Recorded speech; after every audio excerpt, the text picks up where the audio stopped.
Alright, so it's time for another episode of Ghetto Antiques Roadshow. And where did that come from? Well, my subscriber Harley 2323 said this is like watching the ghetto version of Antiques Roadshow. So we're going to do some antique unboxings and viewer questions. Okay, so Harley, I think it's Harley or Harley 2323 writes, I need your opinion. So I have this 1966 newspaper and I never really liked the aesthetic of the late 60s. Hey, you and me both. I hated the 60s even though I wasn't born in the 60s. So I never really liked the aesthetic of the late 60s with newspaper and magazine ads because they were never really the atomic era looking like the 50 ones. Yeah, the 50s were the atomic era, as we know. But there were a few pictures in it and I wanted to cut them out and keep. But then I'm destroying a 1966 newspaper. But I really like the 60s style and the 50s. So do you think I will be destroying something slightly historical? Should I cut them out or no? I know this comment is stupid and a waste of your time. First off, I want to just let you guys know. Sorry I'm shouting. I have this habit of shouting. I'm a New Yorker. It's never stupid to ask questions. There's no stupid question. Well, actually, my husband always says, stop with the stupid questions. But there's no stupid questions, especially when it comes to collecting antiques. And Harley or Harley 2323, I really love your questions because you are actually quite passionate. I notice you have a passion for old things or vintage things, and you want to know more. And you're young, and you just probably started collecting. So, your question. Should I cut up a 1966 newspaper? It's really not my thing, if you know what I mean. Go ahead, cut it up. Get the scissors out and cut that baby up. Why? Because it has no major headline. Now, if it was a newspaper that said, Kennedy is dead, President Kennedy was assassinated today by, who was it? Lee Harvey Oswald or whoever the fuck. I would say do not cut anything out of that newspaper and keep it pristine and virginal and untouched. But since you have a 1966 newspaper with really nothing of, note in it, there's no major headlines, cut away, baby, cut away. But there are some antiquers out there and people that have been collecting that are known as purists.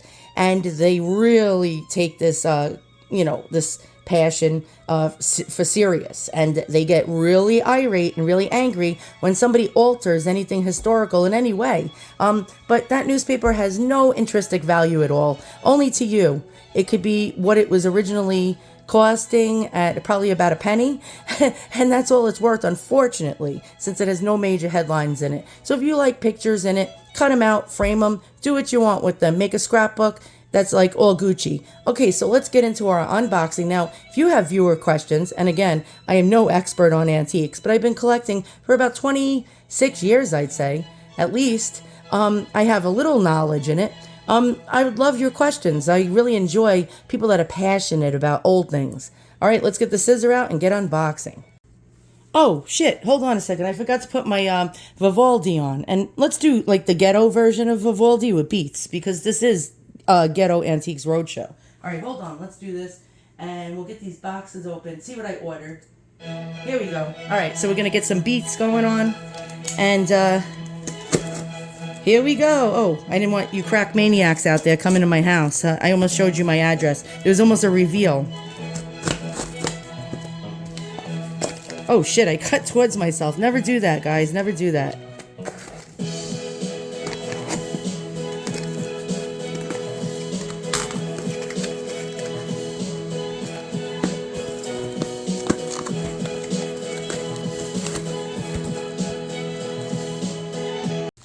So did I tell you how freaking much I got my panties in a bunch over the USPS, or what we know as the Postal Service? They lost one of my antiques. My package was supposed to be delivered last week on July 28th, I believe. And now it's already, August 2nd. And when I keep checking the tracking, it says delivery scan awaiting, out for delivery. And I contacted the post office and they lost my package. It was going from New York to New York. But I found out this morning that they finally located it. So that should be arriving on August 4th. And I don't know what happened to it, how they lost it, but I got really pissed off. I was like, you stupid idiots. It said out for delivery all day long. And it turned out that it was, and then it went to a scan at like 1 o'clock in the morning that said awaiting scan. And what do we got here? What do we got here? Oh, this is a beaut. This is a beaut. Okay, sorry, my New York accent's a little too much for you guys sometimes. Oh shit, we forgot our ghetto beat. Hold on, let's get that going. All right. Let's see, what do we got here? And by the way, here's another one. I wanted to show you several. Oh, let's lower the boom here. Okay. And what are these? Yeah, you men out there right now are like, ah, shit, she's not doing mantiques? No, I'm not doing mantiques. These are miser purses. Antique miser purses. Very, very old miser purses. So we're going to look at each and every one, inspect them, find out the history. And I have to shout because I put the music too loud. And we're going to find out what the hell these things are and what function do they serve. Look how beautiful this collection is. It's starting to grow. Oh God, our ghetto music is making some sounds. Okay, here we go. So what did I just get? I just got this one, and this one. Well, this one we didn't do an unboxing, but I got it yesterday. This one is the least cool out of all of them. And we have more purses over here that are coin purses that are antique and Victorian. Look at that. Really cool. And my hooker glove got stuck on it. Let's open it up and look inside. Woohoo.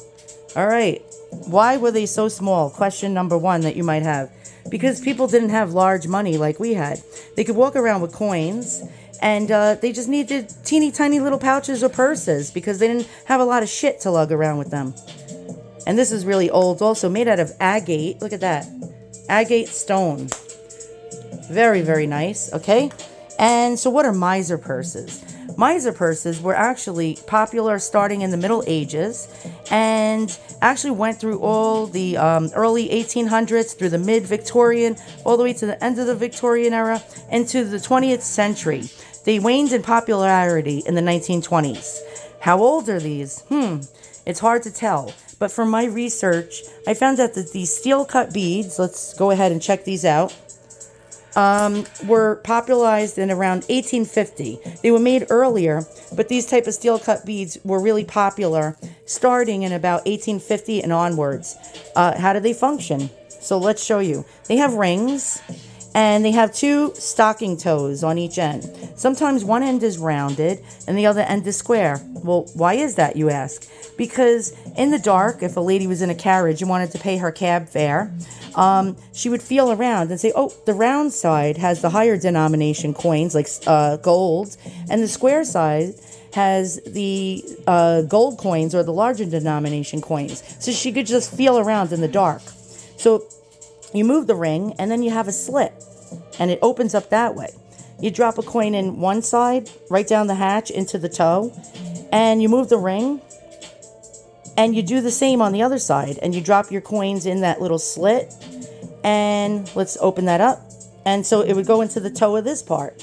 And to close it, generally they had two rings. You would put one ring over here and one ring over here. Don't know what happened to the second ring. Sometimes they go missing, or sometimes they only came with one. Now, how did a lady carry this around? Well, guess what? News for you guys. Do you know men carried these around? Yes, men. Mostly, the green ones were men's miser bags.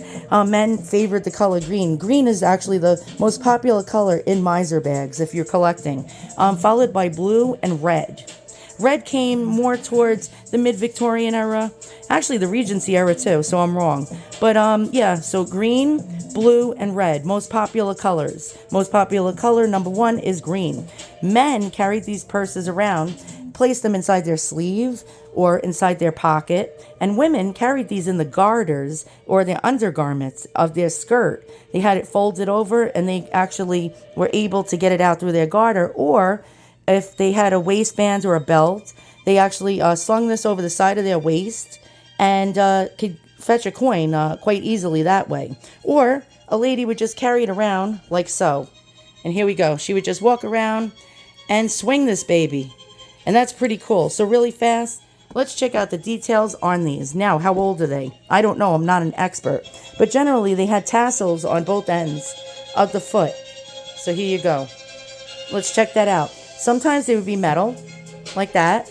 Sometimes they would be beaded, like this. And remember, our steel beads came after about 1850 and onwards.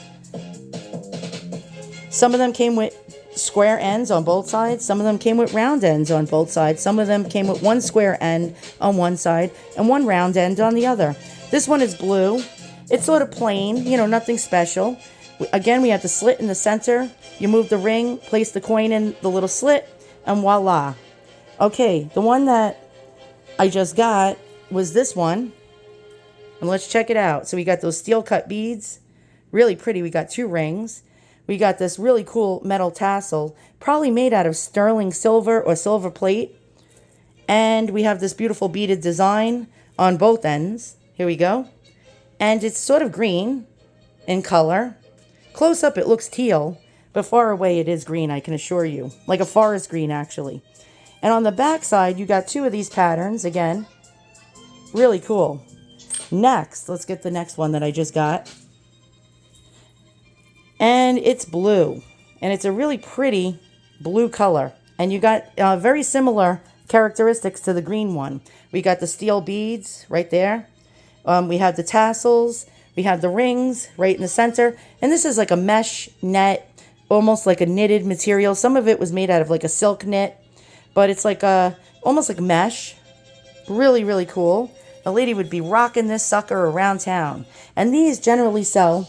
The earlier they are, by the way, the more money they're worth. Like the Regency era ones, generally they'll have acorns on the end. Little metal acorns or like fancy like threaded tassels. Generally, when you see the beads, they're from 1850 and onwards. My guess, these particular ones, the green and the blue, were probably made anywhere between the 1850s to the 1870s.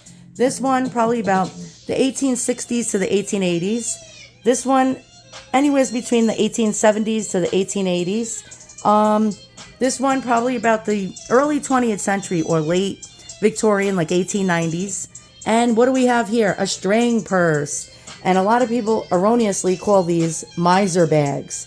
And they're really not miser bags. They're string purses. So there's 2 sides generally. Sometimes they come with one side. And you're probably bored off your tits right now. They have these steel cut beads.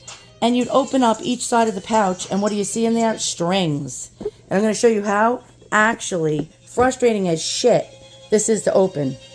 So a lady would try to get her coin out. Look at this shit. And she'd have to finagle the strings around. Look, I can't even get this open. And nobody could actually rob her or steal. So she'd have to like pull the strings to loosen it up. And let's try to get it open now. And I can't even like grab this sucker. And as you can see, that's a pain in the balls. What lady would want this? I don't know. But to straighten out the strings, you just pull. And there you go. And so a lady, it had a finger ring in the center. And a lady would just rock this sucker like this, right? I had to make it so that the beads are on both sides. Here we go. A lady would rock one of these suckers, walk around town, swing this baby around, and flirt with the men. And so what have you learned today? Miser bags are boring as fuck.